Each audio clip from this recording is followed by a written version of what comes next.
I'm Chris Stewart. I'm a nurse. I work here at King's Daughters, and I'm a colon cancer survivor. I had been working, and I had come home that evening and went to lay down, and I just noticed some bloating and some fullness in my stomach, and I talked to my wife about it. I told her that something was wrong, and we come into the emergency room, and then they found it on a CT scan, just a routine CT scan. I was 50. We had set up a screening, but I hadn't had my colon screening yet. Back a few years ago, my recommendation was 50.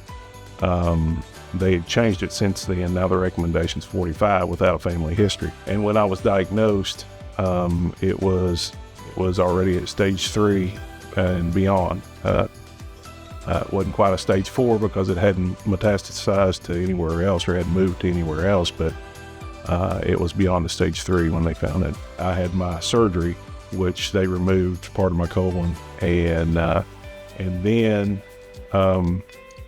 I had several lymph nodes that was cancerous, so they had to follow up with chemotherapy. So I had 12 cycles of chemotherapy also.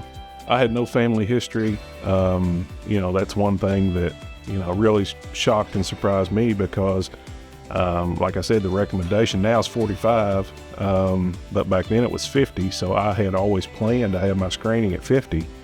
And it's just, it's just something you have to do. You have to do early. Colonoscopy is one of the easiest things you can do. I mean, the hardest thing is the prep. I tell people all the time. I'm a nurse.